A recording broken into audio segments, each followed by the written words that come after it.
हमने जो आज यहाँ पावर डिपार्टमेंट की मीटिंग ली और सेक्रेटरी साहब भी उसमें आए थे। और उस मीटिंग को ये मीटिंग जो हमने ली कश्मीर के अंदर सेक्रेटरीट के अंदर, इसका मकसद क्योंकि ऑनरेबल चीफ मिनिस्टर साहब की डायरेक्शन के ऊपर ये मीटिंग है और क्योंकि कश्मीर में अब ठंड आ गई है और बर्फ़ का मौसम है, कब बर्फ़ पड़ जाए कोई पता नहीं है। तो लिहाजा मकसद एक ही था इस मीटिंग का कि ओवरऑल देखा जाए कि क्या तैयारियाँ डिपार्टमेंट ने की हैं और क्या कमियां और खामियां उसमें हैं।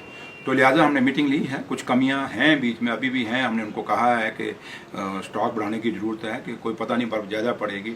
हम ये तो कह सकते हैं क्योंकि लास्ट ईयर बर्फ़ कम पड़ी थी तो वहाँ पे नुकसान कम हुआ, लेकिन इस पर हम ये नहीं लेके चलेंगे कि लास्ट ईयर बर्फ़ कम पड़ी थी तो इस बार बर्फ़ ज़्यादा पड़ेगी। वो चीज़ें नहीं, हम ये ले चलेंगे कि बर्फ़ ज़्यादा पड़ेगी और नुकसान ना हो, क्योंकि लोगों को बिजली चाहिए, बच्चों को पढ़ाई के लिए बिजली चाहिए। तो उस लिहाज से जो एक रिव्यू मीटिंग हमने यहाँ पावर डिपार्टमेंट की ली, उसके लिए उन्होंने जो तैयारियाँ की हमने देखी और जो भी हमने पाया और देखा, डिपार्टमेंट तैयार है। क्योंकि इससे थोड़े दिन पहले ही उमर साहब ने पावर डिपार्टमेंट की मीटिंग ली थी और उसमें उन्होंने इनको हिदायतें दी हुई हैं, डायरेक्शंस दी हुई हैं। तो लिहाजा उसी के आगे एक प्रोसेस करते हुए आज मैंने यहाँ कश्मीर के अंदर ली और जो कश्मीर के फील्ड स्टाफ है जो पावर डिपार्टमेंट का, जो सारे मैक्सिमम ऑफिसर जो थे पावर डिपार्टमेंट के, वो वहाँ आए हुए थे और हर डिस्ट्रिक्ट के, हर लेवल के, और उनसे बातचीत हुई है। और हमने सरकार की तरफ से उनको साफ कह दिया कि लोगों की चुनी हुई सरकार है। इससे पहले क्योंकि सरकार लोगों की चुनी हुई नहीं थी, एलजी सरकार की गवर्नमेंट थी,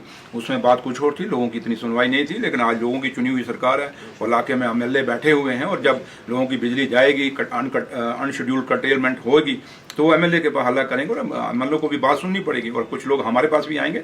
तो लिहाजा हम नहीं चाहते हैं कि लोगों में एक कड़ाई मचे और हम उनका कोई ऐसा माहौल नहीं देना चाहते और लोगों को दिखाना चाहते हैं। और उमर साहब की डायरेक्शन में हमेशा हमारी यही कोशिश रहेगी कि लोगों को लगे कि हमारी हुई चुनी हुई सरकार हमारी बात सुन रही है और हमारे काम कर रही है। तो लिहाजा आज की जो मीटिंग थी यही थी और काफ़ी सारे इश्यूज़, कम से कम भी 1.5 घंटा मीटिंग चली है और काफ़ी सारे इश्यूज़ इसमें डिस्कस हुए हैं और जो थे वो सेक्रेटरी साहब ने नोट कर ली। और कुछ बातें ऐसी हैं जो ऑनरेबल सीएम साहब को जब मैं वापस अपना दौरा कंक्लूड करूंगा कश्मीर का, मैं जाके जम्मू में, अगर वो कश्मीर में आके तो कश्मीर से उनको पूरी डिटेल में बताऊंगा, अपनी रिपोर्ट सबमिट करूंगा और बताएंगे जहाँ जहाँ खामियाँ हैं, जहाँ ये खुद अपने लेवल पे कर सकते हैं सेक्रेटरी साहब वो करेंगे, जहाँ सरकार की ज़रूरत है वहाँ सरकार अपने फैसले लेगी। लेकिन कश्मीर के लोगों को हम अश्योर करते हैं कि आप, और जहाँ जहाँ भी जम्मू कश्मीर के अंदर जिन इलाकों में बर्फ़ पड़ती है, चाहे जम्मू सूबे के अंदर या कश्मीर के अंदर, सारों को अश्योर करते हैं कि हम डिपार्टमेंट को हमने ड्यूटी लगा दी है